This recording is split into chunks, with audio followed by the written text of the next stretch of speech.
Hi, Gina with today's thoughts, and today's thoughts are going to take us to the Middle East. But before we go to the Middle East, just a quick question for you to ponder. You could almost call it a riddle, but what is the similarity between the stock market and an oppressive regime? How is the stock market like an oppressive regime, or vice versa? Think about it for a minute or a second. Okay, there you go. If you got the answer, great. If you didn't, don't feel bad. But here is the similarity between the stock market, any stock market, and an oppressive regime. And the similarity is this. When they go down, the change is sudden and deep and fast. When a regime goes down, everything can seem fine. Or the stock market. Stock market seems fine. It's been going up for weeks, and then something will happen and boom, it goes down in a day. And that may be the reason I bring this up is, well, we saw this, you don't feel bad if you don't remember this. Well, if you weren't born by then, you wouldn't remember it. But Romania, this happened in Romania, and a very cruel dictator, Nicolae Ceausescu, and his wife, they ruled Romania with an iron hand. And everybody was afraid of them, afraid of their secret police. He was giving a speech. This was December 1989, and the usual speech, greetings, comrades, and we are going to onward and upward, right? Socialism is prospering, and I think he announced that there was going to be a slight increase in their monthly salaries, so that's how it started. But then you have, this is what's called a preference cascade, because everybody applauds, they're there just for form, and the dictator says something and everybody applauds. But somebody said death to the dictator or something like that to Ceausescu, and everybody, no one would say that before because of what happened to them. But if you get desperate enough, somebody figured he had nothing to lose, and he said that, and he waited to probably be taken away and never heard from again. But instead, somebody else raised his voice, then another, then another, and then another, and that was the end of the Ceausescu regime. And cut to the chase, they were taken out and shot. They were put on a military kangaroo court, such as the ones that communist, dictators always use against their opponents. So January 6th committee, I guess that's not a court, but the ones in New York against Donald Trump, right? But he fortunately was not taken out and shot. No, despite how much some of his opponents, our friends on the left, would have wished that to happen. But that's what happened to Ceausescu. He was taken out and shot, but it just happened like that. The change from one to the other. And the reason I bring this up, what this has to do with the Middle East, is you're seeing this now there have been a couple anti-Hamas demonstrations in Gaza in the past, but they would be brief and they would be quickly put down, and then you would not see another one for a long time. But if people get desperate enough, as happened in Romania, and if people feel they have nothing to lose, in fact, you're going to see a video, you're going to see a statement from a young man, a teenager, he looks like, who lost a leg because of Hamas, and he says, what have I got left? I lost my leg. What have I got left to lose? Basically, you're seeing these here, let me put up this headline, and then I'm going to show you some video. We are starving and dying. Enough is enough. Gazans demand Hamas withdrawal. And now I'm going to show you a news report first, video news report about what's happening in Gaza. I have to wonder how much the mainstream media, our media, are reporting it. But anyways, I'll show you the brief news report. It's about 3 minutes. And then some just YouTube short TikTok type videos, and then I'll have a final comment. So here they are, all together maybe 4 or 5 minutes, but worth watching. These Gazans are protesting against Hamas and the war and they are walking through the reason why. Historically, Hamas have ruled the Strip with an iron grip, so these demonstrators are risking their lives to be seen and heard.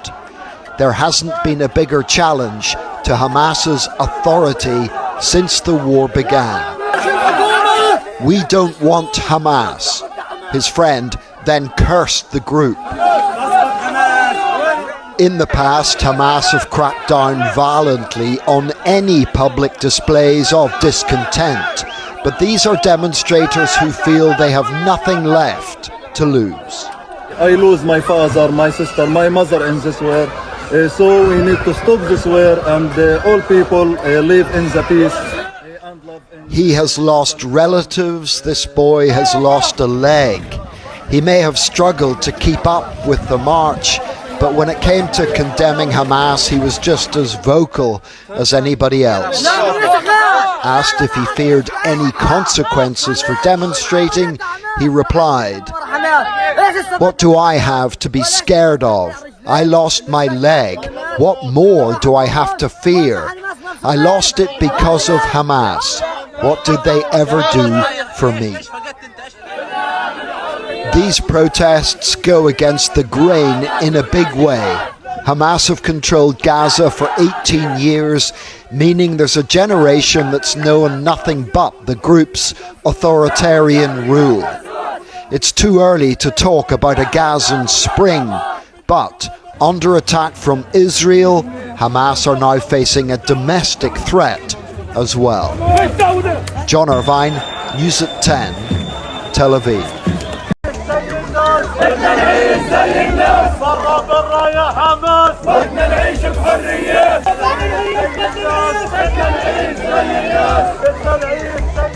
We say to Hamas, enough with gambling with the lives of these people. They must step aside and hand over the Israeli hostages to the Arab League.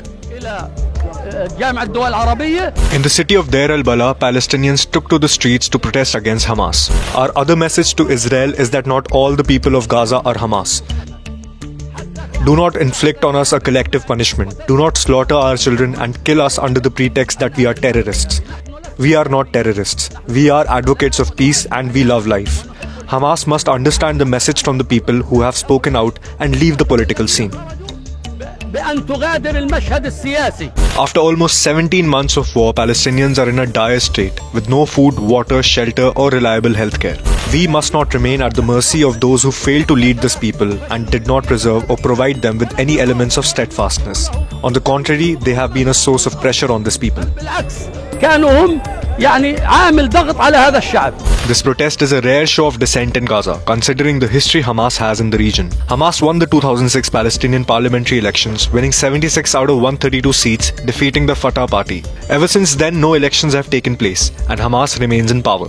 Our demands are that they hand over Gaza. Enough destruction and enough wars. You have been ruling us for 17 years. What have you offered us? We want to see a future for our children. بدنا نشوف مستقبل أولادنا.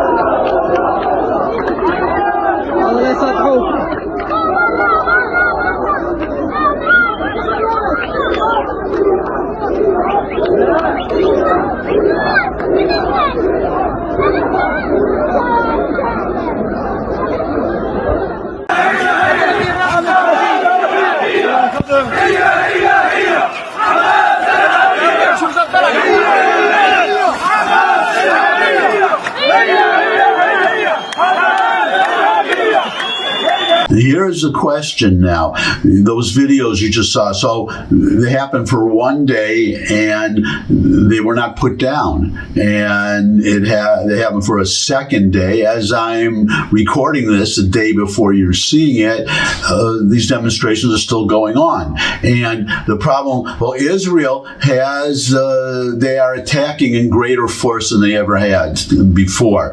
They're fed up with, well, they understand. I mean, there are left-wing Israelis, just there are left-wing Americans, and they want to, end the war, peace now, and just get out of Gaza and bring the hostages home. And they're really anti-Netanyahu demonstrations. Let's be frank about that. But because you only see the left doing this, but there's another group of hostage families that you don't hear about so much, and say, no, go ahead. We don't want to lose our loved ones, but we don't want what's happening to our loved ones to happen to somebody else. And especially if you're the relative of somebody who you already know is not alive, getting back, even though it's your loved one, getting back a dead body at the risk of another October 7, and Hamas has pledged to repeat another October 7 and another. And that's why you're seeing these demonstrations now where they're getting more intense and they are lasting more than one day. And Hamas, because Israel is attacking so much more fiercely now, because they don't have, I think they're going with 5 divisions and maybe 6 divisions. Plus they've said that they're going to start seizing land, annexing parts of Gaza to Israel for every day that these hostages are not returned. Because they realize, people on the right who aren't on the crazy left in Israel, they realize that all the hostages will never be released if Hamas is left in charge of Gaza, because that is the only leverage they have. So the Israelis are going in there with greater force, and what's apparently is doing, it's really forcing Hamas underground. They cannot it's harder for them to come out and suppress these demonstrations. That's my opinion. You can disagree with it, but what we have to wait to see, could this be the beginning of the end? Because if you have all these mass demonstrations against Hamas, then you cannot deny that however much the people of Gaza might have supported Hamas before, they don't support them now. And you can't deny that. And you cannot no longer deny a lot of them want to just get out of Gaza. You can no longer deny that. But what I'm hoping is, let's all pray, if you care anything about saving lives, that this is the beginning of the end of Hamas. That they will no longer have the people behind them. And what I guess really would be the final nail in the coffin, or to show that the Gazans are really fed up, would be to start informing to the Israelis where these hostages are. Now, if they're in a tunnel, not a whole lot. Well, it might help to say which tunnel, but a lot of these hostages were being held in civilian homes. So they know where they are, and you have to remember, or if you didn't know about this, Israel has a $5 million reward for information leading to the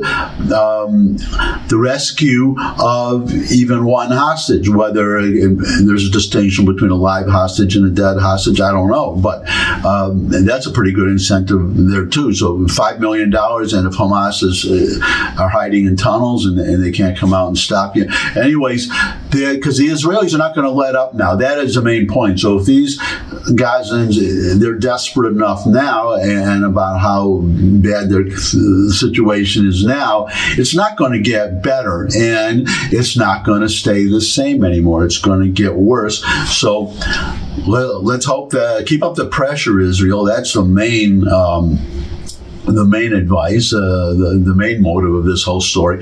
But let's wait and see, and let's hope that this is the beginning of the end of Hamas, and that they will be disarming and leaving Gaza for good. And then the people of Gaza, whoever remains there, they could, and I still think they would have to leave temporarily, because I don't know how you rebuild the place with that rubble. You've seen the photos with people living there. I don't know how you do it, and I suspect a lot of of people, if they move and they have better lives elsewhere, 10 years from now, when the place is rebuilt, I don't know how many people are going to want to come back. So a lot of big doings in the Middle East, and those are my thoughts. I just wanted to share them because I wanted to share them, and I wonder, I'm here to inform, because a lot of these things, you don't get the information unless you're following the Israeli papers. So that's it, or the Israeli media, because our media is so bad. And that's it for today. Thanks for stopping by. If you could subscribe, that would really be great. Your comments welcome in the comments section below the video.